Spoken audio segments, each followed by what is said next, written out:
आज हमारे पास congruence of triangle से दो और बड़ा ही मशहूर सा सवाल है ना। इन दोनों को हम लोग सॉल्व करेंगे और फिर आपका जो कॉन्ग्रुएंस ऑफ ट्रायंगल चैप्टर है वो खत्म हो जाएगा। उसके बाद यदि आप लोगों को कोई डाउट रहे इसके अलावा तो फिर आप लोग पूछ लीजिएगा, है ना, और आप लोग कमेंट कर लीजिएगा, ठीक है। चलिए, तो आज हमारे पास दो बड़ा ही मशहूर सा सवाल है, इसको हम लोग सॉल्व करने की कोशिश करते हैं। क्या लिखा हुआ है, देखिए लिखा हुआ है इन दी एडजॉइनिंग फिगर, यानी इस फिगर का ये बात कर रहा है। ए बी बराबर ए डी, कहाँ है ए बी और ए डी? ए बी जो है वो बराबर है किसके? ए डी के, यानी कि ये वाला साइड और ये वाला साइड दोनों आपस में बराबर है, ठीक है। आगे, एंड सी बी बराबर सी डी, सी बी बराबर है किसके? सी डी के, यानी कि ये वाला साइड इसके बराबर और ये वाला साइड इसके बराबर है, ठीक है। आगे, proof that triangle A B C, आपको प्रूफ करना है कि ट्रायंगल, ये वाला ट्रायंगल ए बी सी, यानी कि ये वाला ट्रायंगल कॉन्ग्रुएंट है इस वाले ट्रायंगल के साथ। देख लीजिए ए डी सी, यही आपको साबित करना है, ठीक है। चलिए साबित करते हैं। साबित करने के लिए हम लोगों ने अपने पिछले क्लास में कुछ सीखा था, उसी को हम लोग यहाँ पे अप्लाई करेंगे। तो जब भी हमने कहा था कि सो दैट वाला सवाल आए, प्रूव दैट वाला सवाल आए, इसमें आपको पूरा का पूरा प्रोसीजर के साथ चलना पड़ता है ना। जैसे पहले आपको लिखना पड़ेगा गिवन, फिर उसके बाद टू प्रूव। गिवन में क्या लिखते हैं हम लोग? वही चीज लिखते हैं जो कि सवाल में ऑलरेडी दिया हुआ है। टू प्रूव में हम लोग क्या लिखते हैं? वो चीज लिखते हैं जो कि हमको साबित करना है, जो प्रूफ करना है। और प्रूफ में क्या लिखते हैं हम लोग? पूरा प्रोसीजर, पूरा प्रोसेस, कैसे आप प्रूफ करेंगे। इसके बाद हम लोग उसके बाद कंस्ट्रक्शन का जरूरत जानते हो कब पड़ता है? जब सवाल में जरूरत हो तब। और कंस्ट्रक्शन हम लोग कब लिखते हैं? टू प्रूव के बाद, टू प्रूव के बाद और प्रूफ के पहले। लेकिन हर एक सवाल में कंस्ट्रक्शन का जरूरत नहीं पड़ता है, तो लिखने का जरूरत भी नहीं है ना। चलिए, तो यहाँ पे हमको प्रूफ दैट पूछा गया है, तो सबसे पहले आपको गिवन लिखना पड़ेगा। गिवन यानी कि गिवन आपको सवाल में क्या दिया हुआ है? सवाल में दिया हुआ है कि ए बी जो है वो ए डी के बराबर है कि नहीं, साथ ही साथ सी बी जो है वो सी डी के बराबर है। ये आपको ऑलरेडी सवाल में दिया हुआ है ना। चलिए, उसके बाद टू प्रूव हम लोग लिखते हैं। टू प्रूव में क्या लिखते हैं, बता सकता है कोई हमको? अभी तुरंत बताया हमने। नहीं, टू प्रूफ में हम लोग लिखते हैं जो चीज हमको साबित करना है, जो हमको प्रूफ करना है। तो हमको क्या प्रूफ करना है? हमको प्रूफ करना है कि ये वाला ट्रायंगल इस वाला ट्रायंगल के कॉन्ग्रुएंट है, यही साबित करना है ना। तो ये आपको यहाँ पे लिखना पड़ेगा कि triangle A B C is congruent to triangle A D C, ठीक है। ये आपको प्रूफ करना है। अब हमारा आता है प्रूफ। यहीं पर इसी बीच में हमको लिखना पड़ता है कंस्ट्रक्शन, लेकिन यहाँ पे कंस्ट्रक्शन का जरूरत नहीं है तो नहीं लिखेंगे, ठीक है। चलिए, प्रूफ कैसे करेंगे? देखिए, हम लोग बात कर रहे हैं किस किस ट्रायंगल का? ट्रायंगल ए बी सी और ट्रायंगल ए डी सी का बात कर रहे हैं ना। चलिए, तो यहाँ पे आप लिख दीजिए कि in triangle A B C and triangle A D C, इसी का हम लोग बात करने जा रहे हैं। चलिए, ट्रायंगल ए बी सी में जितना आपका ए बी है, क्या उतना ही आपका ए डी है? बताइए जल्दी। है, तो आप यहाँ पे लिखिए ए बी बराबर ए डी। कैसे मालूम चला आपको? गिवन है, तो रीजन में आप लिख दीजिए क्या? ब्रैकेट में गिवन, ताकि जो आपको कॉपी चेक करे वो समझ जाए कि अच्छा ये ऑलरेडी सवाल में दिया हुआ था, है ना। चलिए, उसके बाद फिर इस वाले ट्रायंगल का जो आपका यहाँ पे सी बी है, क्या उतना ही सी डी है? बिल्कुल है ना। तो आप यहाँ पे क्या लिखेंगे? यहाँ पे लिखेंगे आप सी बी बराबर सी डी। ये कहाँ से लिखेंगे आप? ये भी आपको ऑलरेडी गिवन है, दिया हुआ है, देख लीजिए, ये भी आपको दिया हुआ था सवाल में, है ना। उसके बाद अब क्या दोनों ट्रायंगल में, अच्छा ये ट्रायंगल है ना ए बी सी, क्या ये ट्रायंगल है? बिल्कुल ट्रायंगल है। क्या उसी प्रकार से ट्रायंगल ए डी सी है ये वाला? बिल्कुल है। क्या इन दोनों ट्रायंगल में ए सी जो है क्या कॉमन है कि नहीं है? ए सी जो है आपका ये वाला साइड दोनों ट्रायंगल में आ रहा है ना, तो जितना ये ए सी इस वाले ट्रायंगल के लिए होगा उतना ही बड़ा ए सी इस वाले ट्रायंगल के लिए भी होगा, है ना। तो आप यहाँ पे क्या लिखेंगे? ए सी बराबर ए सी, और रीजन क्या लिख देंगे? कॉमन। COMMON, common. कॉमन मतलब कि दोनों में सेम है, कॉमन है।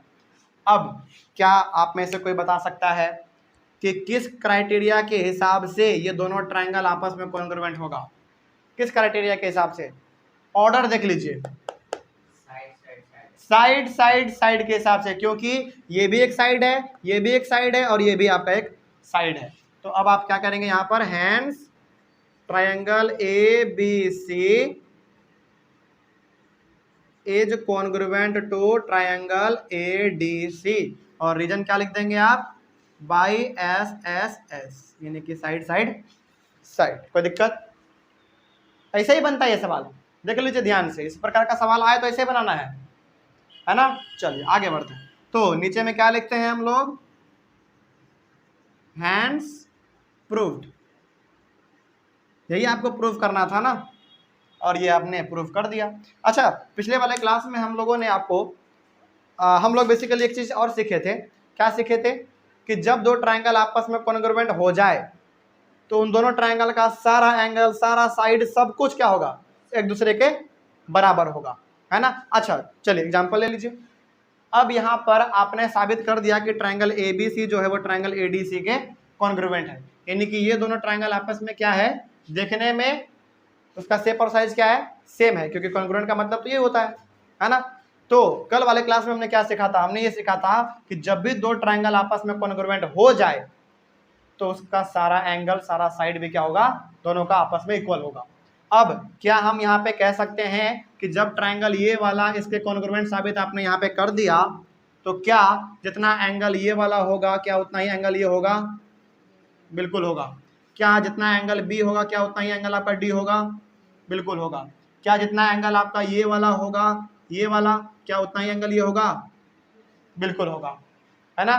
बस एक बार ट्रायंगल साबित हो जाए कि कॉन्ग्रुएंट है तो दोनों ट्रायंगल का सारा एंगल, सारा साइड ऑटोमेटिकली इक्वल हो जाता है।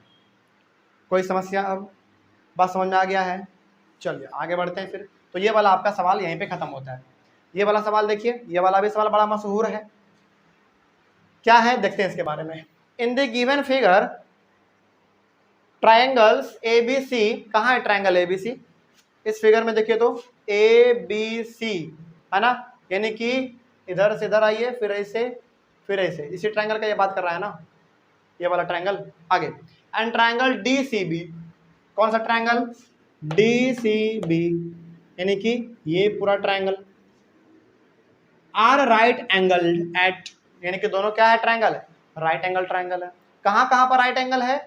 पहले वाले ट्रायंगल में राइट एंगल A पर, देख लीजिए A पर है राइट एंगल यानी कि 90, उसके बाद D पर है यानी कि इस वाले पर 90 है ना। चलिए आगे, एंड एक और चीज यहाँ पे दिया हुआ है कि AC जो है वो DB के बराबर है। कहाँ है AC? AC आपका यहाँ से लेकर यहाँ तक है, ये बराबर है किसके? DB के, यहाँ से लेकर यहाँ तक के। ठीक है, कोई समस्या?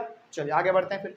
आपको इसमें प्रूफ क्या करना है, प्रूफ दैट ट्रायंगल ABC, यानी कि ये वाला ट्रायंगल कॉन्ग्रुएंट है किसके?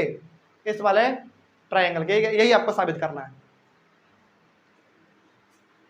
साबित किया जाए, चलिए साबित करते हैं। सॉल्यूशन देखिए इसका, तो इसको भी हम लोग बनाएंगे, गिवन पहले लिखेंगे। चलिए इसको हम ब्लू मार्कर से बना दे रहे हैं। गिवन, गिवन में क्या क्या दिया हुआ है, कोई बता सकता है? गिवन में दिया हुआ है कि, गिवन में दिया हुआ है कि हाँ, गिवन में दिया हुआ है कि एंगल A जो है कितना है, 90 डिग्री है। मालूम है क्यों? क्योंकि राइट एंगल है, तो हम लोग लिख सकते हैं। उसके बाद फिर एक और चीज दिया हुआ है कि एंगल B जो है वो भी 90 के बराबर है।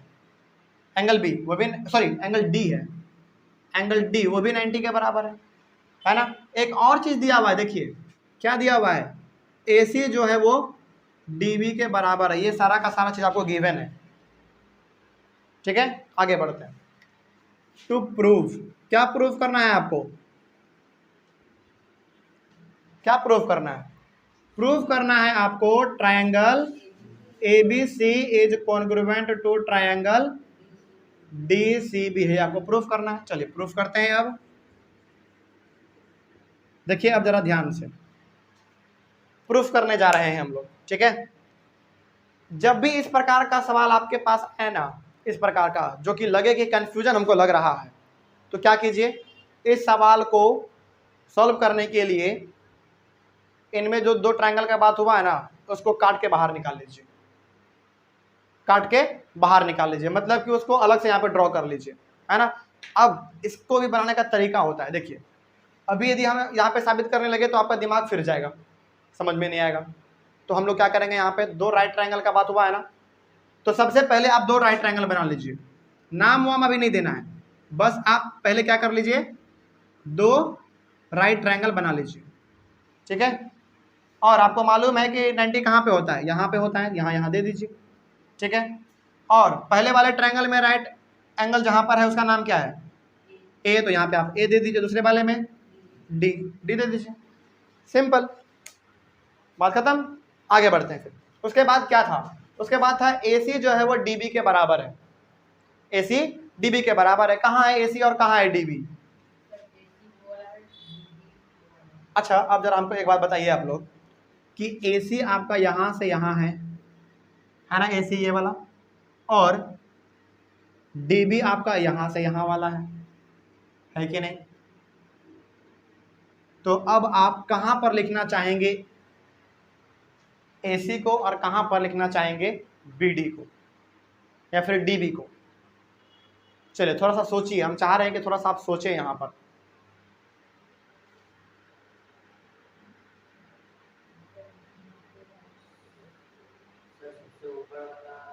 देखिए बताते हैं आपको, ABC ट्रायंगल को आप देखिए, ABC ट्रायंगल में आपको मालूम है कि 90 के सामने क्या होता है, हाइपोटेनस होता है। तो ये वाला BC क्या हो गया आपका, हाइपोटेनस हो गया BC। सुनिएगा मेरे बात को ध्यान से, एक पर आपका 90 है और 90 के सामने आपको मालूम होता है क्या होता है, हाइपोटेनस होता है, ठीक है, ये आपने समझ लिया। उसके बाद जरा एक ही चीज और देखो कि एक AB है और AC है, इन AB और AC में से कौन सा साइड बड़ा नजर आ रहा है आपको, AC का। तो इसमें और इसमें ये तो हाइपोटेनस होगा हमारा। सुनिएगा मेरे बात को ध्यान से, कंफ्यूज नहीं, एक बार फिर से बता रहे हैं, ठीक है। सबसे पहले यहाँ पे दो राइट ट्रायंगल का बात हुआ था, आपने यहाँ पे दो राइट ट्रायंगल बना दिया। सवाल में दिया हुआ था कि पहले वाले ट्रायंगल में A पर 90 है, A पर आपने 90 दे दिया। उसके बाद D पर 90 है, D पर भी आपने 90 दे दिया। अब आपको समझ में नहीं आ रहा है कि ठीक है A हमने यहाँ पे दे दिया, लेकिन B यहाँ पर दे, C यहाँ पर दे, या फिर C यहाँ पर दे कि B यहाँ पर दे, समझ में नहीं आ रहा। तो समझने के लिए अब आपके पास तरीका है।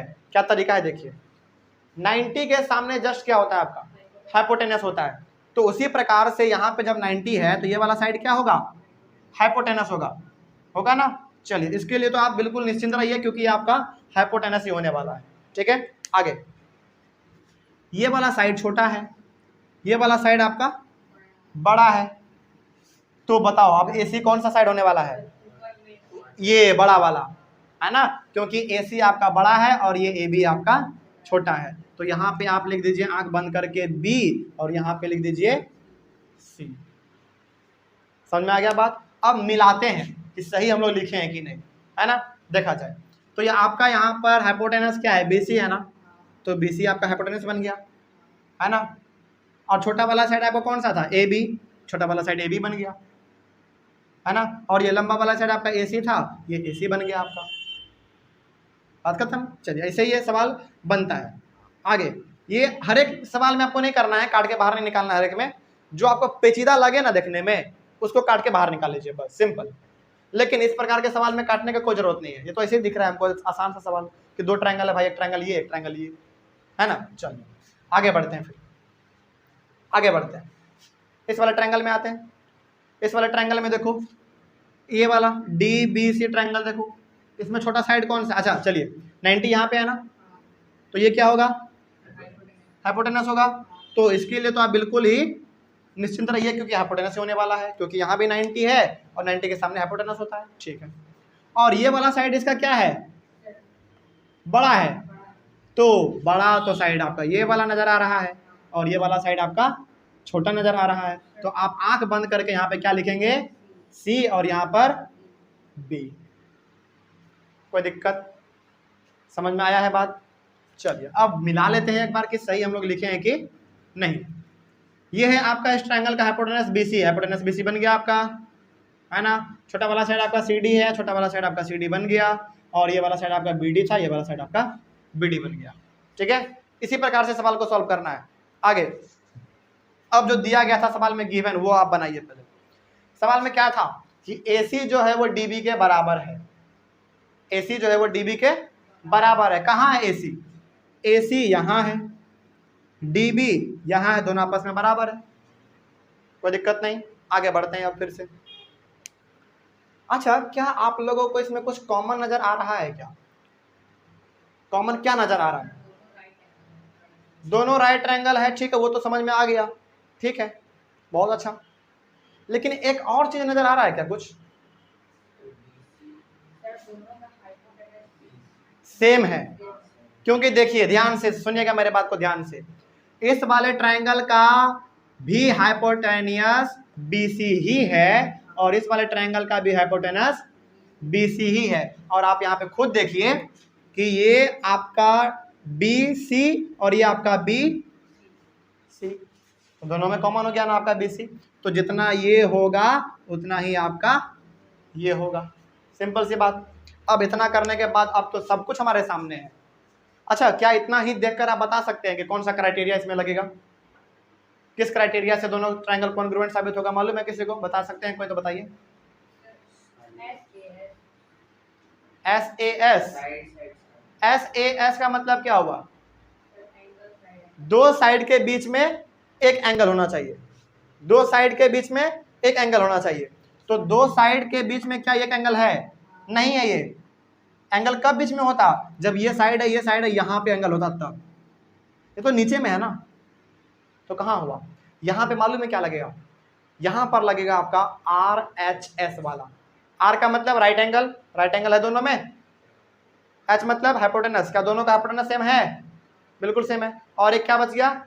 S, यानी कि साइड। और साइड में हमने आपको क्या कहा था कि साइड में आप चाहे तो बेस वाला भी ले सकते हैं, आप चाहे तो परपेंडिकुलर वाला भी ले सकते हैं। यहाँ पे कौन सा दिया हुआ आपको? परपेंडिकुलर दिया हुआ है, तो कौन सा क्राइटेरिया लगेगा? RHS। बस सिंपल है ना। चलिए, तो यहाँ पे हमारे पास दो ट्रायंगल है, कौन कौन सा? इन ट्रायंगल, नाम जो यहाँ पे दिया हुआ है ना वही आप नाम लिख दीजिए, सेम टू सेम। ABC, किधर से जा रहे हैं? ABC एंड ट्रायंगल DCB, देख लो पूरा ऑर्डर मेंटेन है, DCB। यदि आप अच्छे तरीके से फिगर को काट के निकालेंगे ना तो सब चीज ऑटोमेटिक सेट आएगा, एकदम पूरा बना हुआ ही आएगा, है ना। चलिए, जैसे देखिए ACB हम लोग यहाँ से शुरू किए, तो उसी प्रकार से आपको DCB भी चलना है। सब कुछ सेम लग रहा है ना। आगे ये हो गया आपका, आगे बढ़ते हैं। तो राइट एंगल के बारे में बात करेंगे हम लोग पहले। तो जितना एंगल A है आपका उतना ही एंगल आपका B है। रीजन क्या लिखेंगे आप? 90 डिग्री। देख लीजिए एंगल, सॉरी B नहीं, D, क्योंकि देखिए यहाँ से भी मालूम चल रहा है आपको और यहाँ से भी देखने से मालूम चल रहा है, दोनों बराबर है। उसके बाद R के बाद क्या आता है? H, यानी कि हाइपोटेनस। हाइपोटेनस में क्या क्या आपका है? BC लिख दो, BC लिख दो, इसको भी BC कर दो, कोई दिक्कत वाली बात नहीं है। BC बराबर BC। रीजन क्या लिखेंगे आप? हाइपोटेनस, है ना। हाइपोटेनस लिख दो यहाँ पे। हाइपोटेनस मत लिखो, यहाँ पे लिखो सेम हाइपोटेनस, सेम हाइपोटेनस, क्योंकि देखो दोनों के लिए सेम है ना, तो आप यहाँ पे लिख दीजिए सेम हाइपोटेनस, ज़्यादा अच्छा वर्ड लगेगा ये, सेम हाइपोटेनस।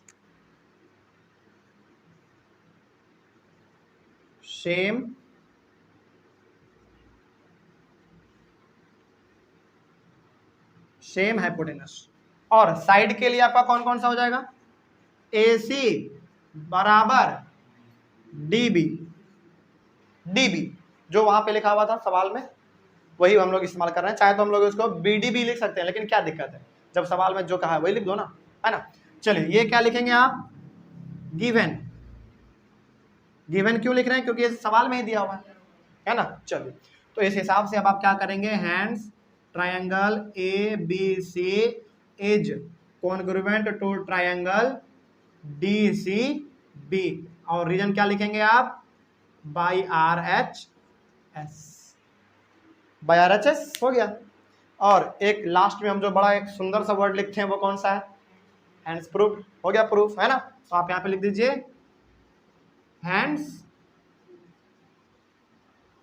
प्रूफ्ड, हो गया।